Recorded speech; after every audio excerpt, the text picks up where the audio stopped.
Bienvenue à tous nos fidèles étudiants et à ceux qui nous rejoignent aujourd'hui pour la première fois dans notre école du ministère par vidéo Maurice Cerullo Francophonie.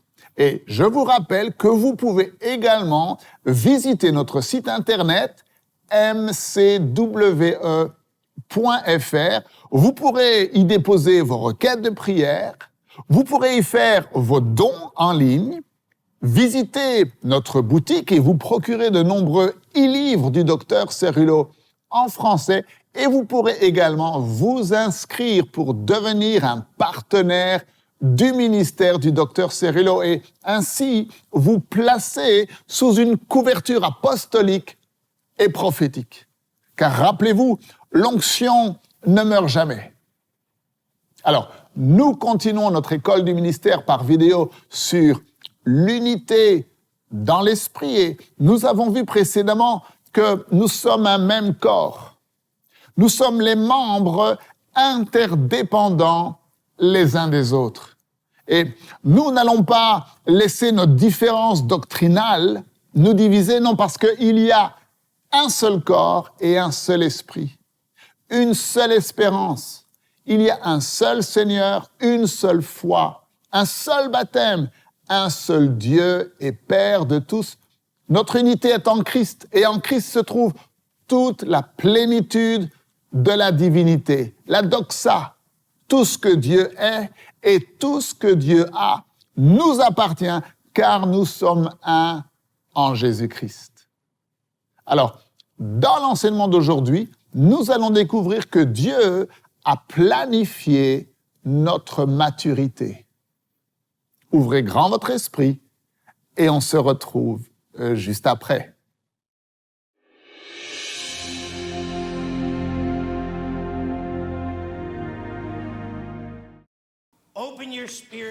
Ouvrez grand votre esprit.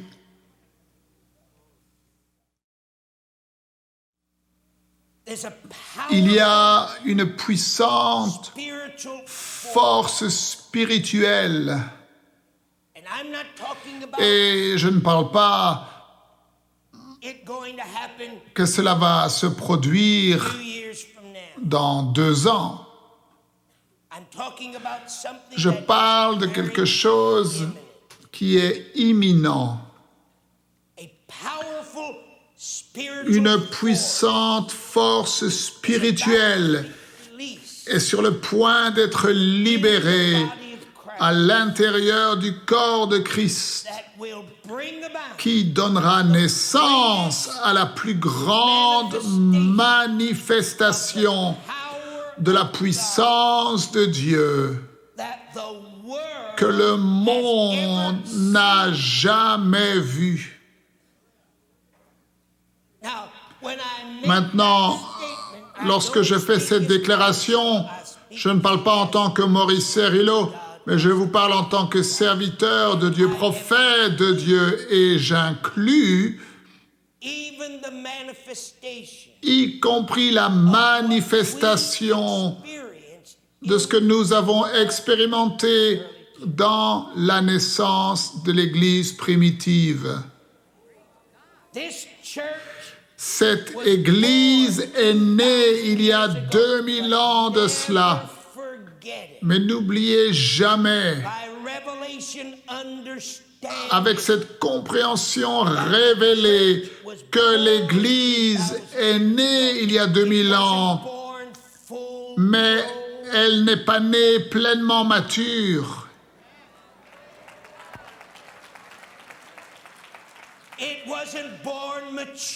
Elle n'est pas née pleinement bâtie. Et si vous ne le croyez pas, eh bien, lisez le Nouveau Testament et vous découvrirez toutes les faiblesses et les manques qui existaient et qui prévalaient dans l'Église primitive.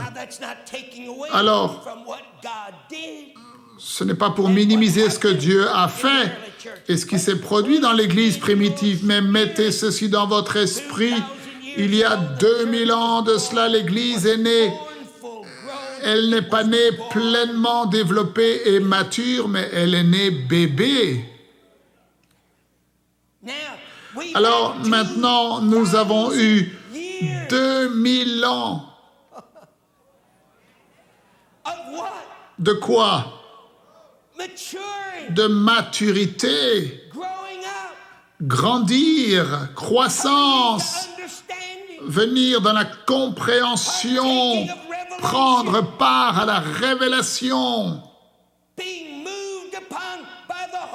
être conduit par le Saint-Esprit. Nous avons traversé 2000 ans de mise à l'épreuve et de tests. Et Dieu a agi et travaillé dans nos vies. Et je crois que ce que Dieu fera au moment de la moisson, dans ces temps de la fin, va dépasser de loin ce que Dieu peut accomplir à travers un réveil. Et mettez ceci dans votre esprit. Le réveil, c'est lorsque tu prends quelque chose qui était mort et tu le réveilles. Mais la moisson, c'est lorsque quelque chose de neuf germe et prend vie. J'ai beaucoup d'espérance que Dieu fasse des choses nouvelles parmi nous et laisse les choses anciennes derrière. Saviez-vous, les choses merveilleuses à notre sujet, c'est que nous savons exactement où nous allons.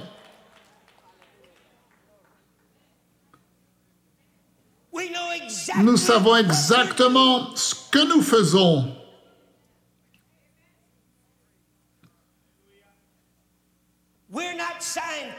Nous ne sommes pas des scientifiques. Je ne sais pas pour vous, mais je connais beaucoup de prédicateurs qui sont comme des scientifiques spirituels. Ils ne savent pas, mais ils disent, bon, je vais essayer cela et voir si ça marche. Pouvez-vous vous imaginer Jésus en train de regarder le lépreux en disant, oh, je ne suis pas sûr si ma parole va fonctionner, mais je vais essayer pour voir si ça se produit. Et si ça se passe, c'est bien. Si ça ne se passe pas, bon, c'est pas ma faute. C'est la faute de Dieu.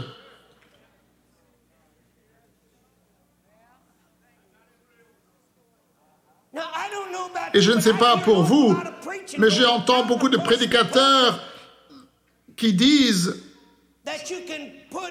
que on devrait mettre les choses à l'épreuve et faire des essais. Non, regardez les frères Serrello, est-ce que vous m'entendez? Cette chose, ce n'est pas pour que je le mette à l'épreuve et que je le teste, et ce n'est pas pour que toi tu le testes. Ce n'est pas pour toi de le tester. Ce n'est pas pour toi de le tester. J'ai une nouvelle pour toi, mon frère. Jésus l'a déjà prouvé. C'est déjà accompli. S'il y a quelque chose que nous devons savoir et comprendre, c'est que Dieu est un Dieu spécifique, positif. Il fait exactement ce qu'il dit. Il connaît exactement là où il va. Il n'essaye pas en train de voir si les choses vont marcher, se demandant où sont les murs du tunnel dans lesquels il se déplace. Maintenant, il y a quelque chose de très important que nous comprenions concernant la moisson, et c'est la suivante. La moisson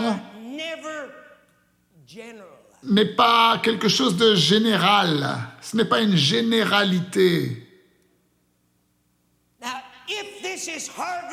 Et si nous sommes dans le temps de la moisson, alors il nous faut comprendre de façon spécifique et exacte ce qu'est le temps de la moisson et quelle moisson il s'agit. Parce que cela dépend. Est-ce que c'est une moisson qui s'applique à cette période de temps-là? Est-ce que vous êtes avec moi? Ou est-ce que c'est une moisson qui s'applique à cette saison ou à cette saison des plans de Dieu? Est-ce que vous êtes avec moi? Ou bien alors, est-ce que c'est une partie de la moisson à laquelle nous pouvons nous identifier qui fait partie de ce plan de Dieu? Dans quelle moisson sommes-nous? Et vous êtes un bon étudiant, c'est le temps de la moisson des derniers temps. Nous ne venons pas ici pour dire, et si nous étions une convention de fermiers et que nous devons avoir une moisson, nous dirions aux gens s'ils vont récolter des pommes de terre, des carottes, nous serions spécifiques. Les moissons sont individuelles et spécifiques, elles ne sont pas générales. Et nous sommes dans une moisson spécifique. C'est le temps de la moisson, mais c'est la moisson de Dieu des temps de la fin. Maintenant, mes frères, mettez ceci dans votre esprit.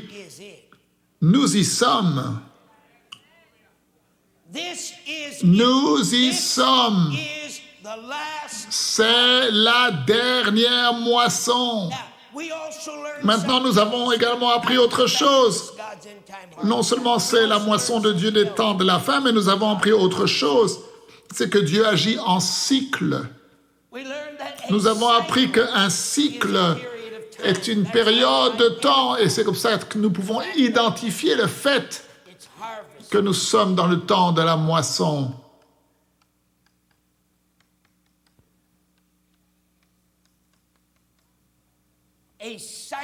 Un cycle. Dieu agit par cycle. Un cycle est une période de temps. Cela a un commencement et cela a une fin. Et cette moisson également. Dans ces temps de la fin, c'est le cycle de Dieu. Nous sommes dans ce cycle de Dieu. Dans le plan directeur de Dieu. Nous sommes dans ce cycle de la moisson de Dieu des temps de la fin. Et elle a déjà commencé. Elle a commencé il y a quelque temps de cela. Il y a plusieurs années de cela. Et nous sommes dans cette période de temps maintenant. Le temps de la moisson de Dieu, de la fin des temps. Et l'une des choses les plus importantes, la manifestation des plus importantes dans cette moisson de la fin des temps de Dieu. La manifestation la plus importante est la suivante. Ouvrez grand votre esprit. Une nouvelle force va venir dans le peuple de Dieu.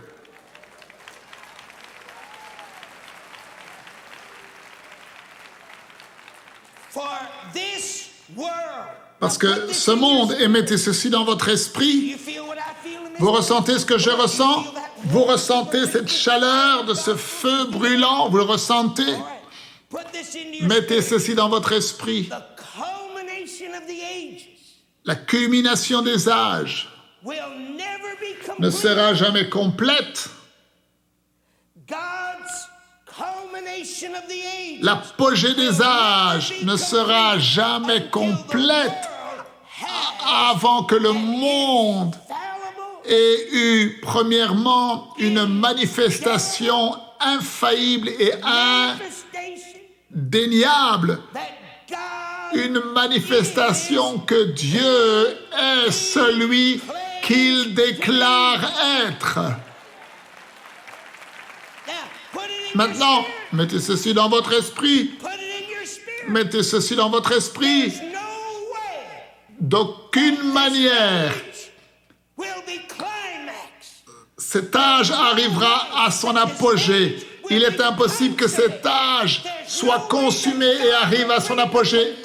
Il est impossible que Dieu apporte la conclusion de toute chose sans la manifestation visible de qui Dieu est. une fois pour toutes manifesté au monde.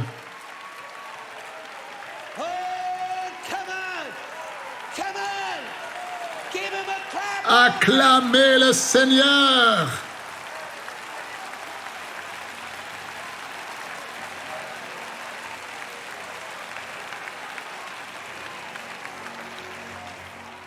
Let's go to the book of Ephesians. Allons dans le livre d'Éphésiens pendant une demi-seconde.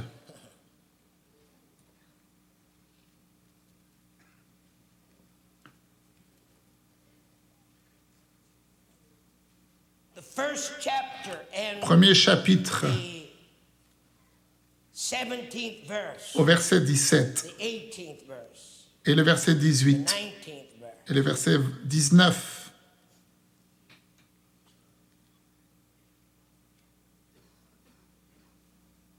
Now you read it in your King James. Alors vous le Version. lisez dans votre version Louis II, et je voudrais le lire dans une version amplifiée qui donne un peu plus le sens du grec original.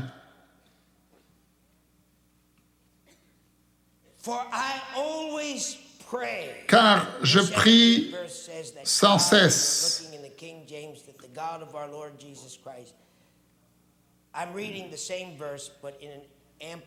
Et je lis le même verset. Car je prie sans cesse que le Dieu de notre Seigneur Jésus-Christ, le Père de gloire,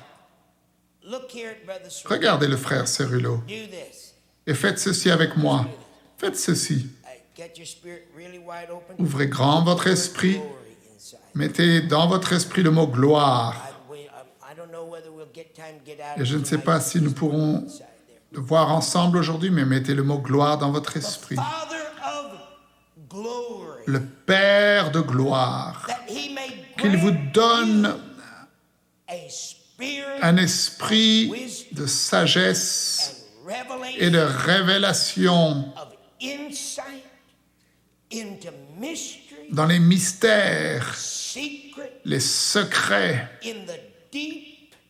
dans les profondeurs intimes de la connaissance de Dieu.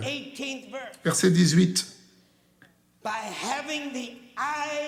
Et qu'il illumine les yeux de votre cœur et qu'il soit rempli de lumière pour que vous sachiez et compreniez quelle est l'espérance qui s'attache à son appel dans votre vie. Et regardez le frère Cérulo. Je veux mettre ces choses dans votre esprit.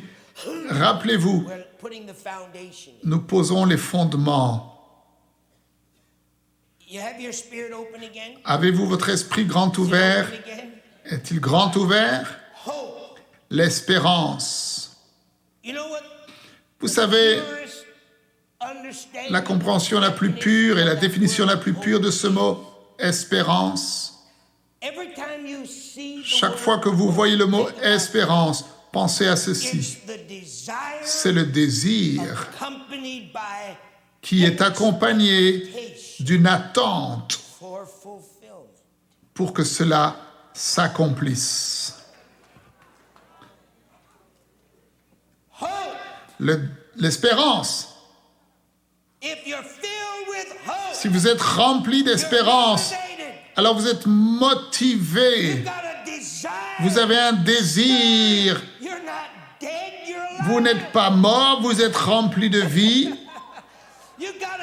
Vous avez un désir qui remue à l'intérieur de vous. Si vous avez l'espérance, vous avez un désir qui vous remue à l'intérieur de vous avec l'attente de ce pourquoi tu espères, croyant que cette chose, vous allez l'obtenir.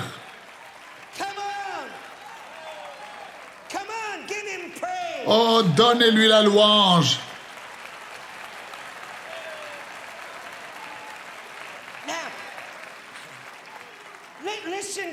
Écoutez ceci. Qu'il illumine les yeux de votre cœur. Saviez-vous You've got, que vous avez... you don't like this, do you? Vous aimez ce que je dis? Likes truth.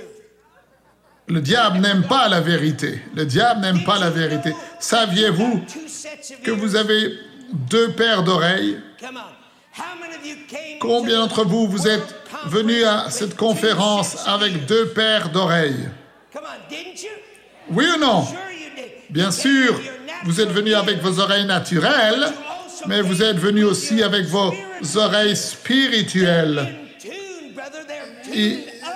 ils sont bien allumés et ils attendent pour entendre les paroles, pas qui viennent des lèvres humaines, mais qu'est-ce que Dieu dit dans le monde spirituel à mon être spirituel.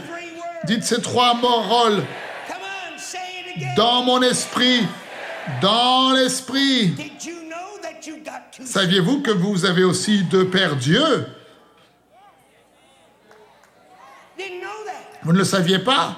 Sure you do. Oh, bien sûr. You got 2 sets of Vous avez eyes. 2 paires d'yeux. You've got these natural Vous avez les yeux eyes. naturels avec lesquels vous regardez, mais ensuite vous avez aussi les yeux qui vont au-delà du naturel et qui vous donnent la capacité de voir Secret dans ce domaine mystérieux et secret.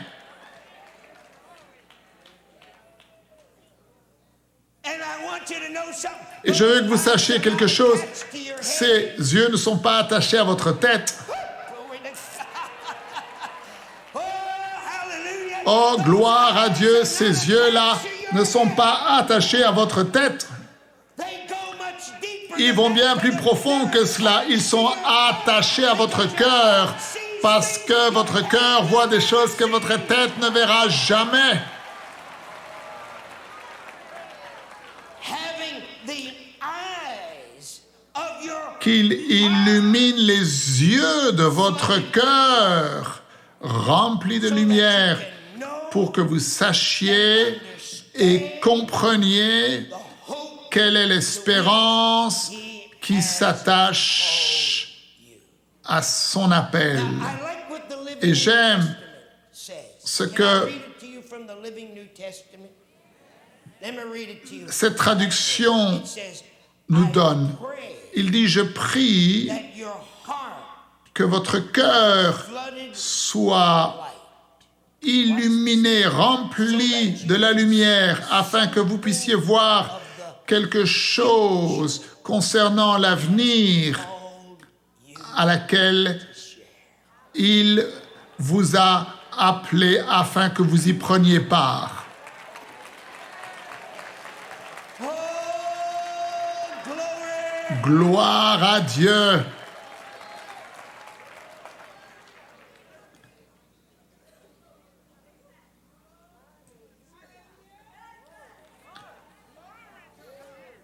Let's leave that Bon. scripture alone. Just keep that all in your spirit. Remember, Gardez ceci dans votre esprit. Rappelez-vous, nous bâtissons des fondements. is that all right? Cela vous va?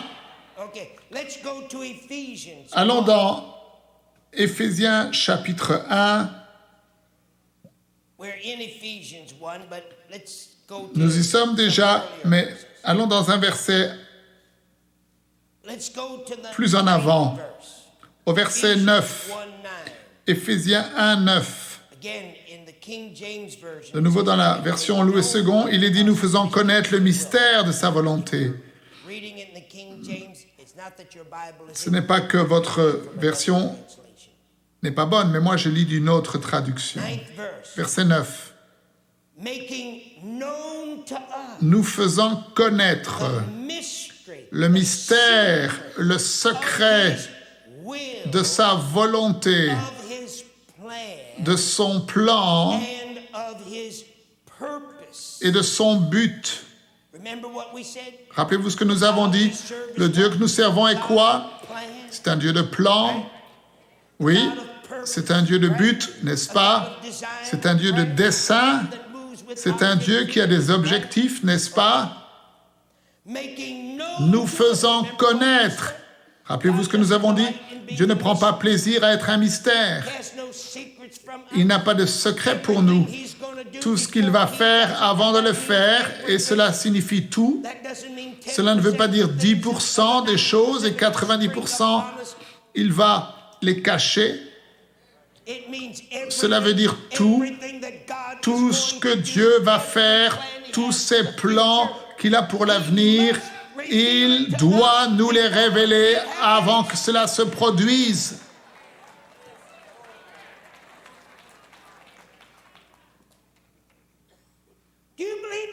Est-ce que vous le croyez? Sa volonté, ses plans, ses buts. Et c'est ceci, selon le bienveillant dessein qu'il avait formé en lui-même auparavant. Il a planifié pour le mettre à exécution lorsque les temps seraient accomplis, arriveraient à maturité. Ce cycle de la moisson n'est pas un hasard. Nous devons comprendre ceci. Dieu prévu que dans cette dispensation des temps, les temps de la fin, il allait il allait se manifester d'une façon tout à fait inhabituelle. Dieu a prévu quoi? La maturité. Il a prévu que les temps seraient accomplis. Est-ce que vous savez ce que cela veut dire? Cela veut dire qu'il a prévu que tu sortes le biberon de ta bouche. Oh oui, cela veut dire que Dieu a prévu que tu arrêtes de laisser à ce diable impur te marcher sur la tête.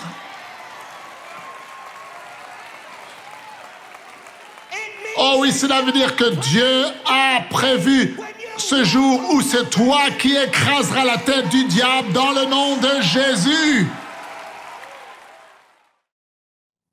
Nous sommes dans la moisson divine des temps de la fin. Et Dieu a préparé son Église pour qu'elle arrive à pleine maturité dans cette saison unique, dans le calendrier de Dieu. Et quel est ce calendrier? Le retour de son Fils Jésus.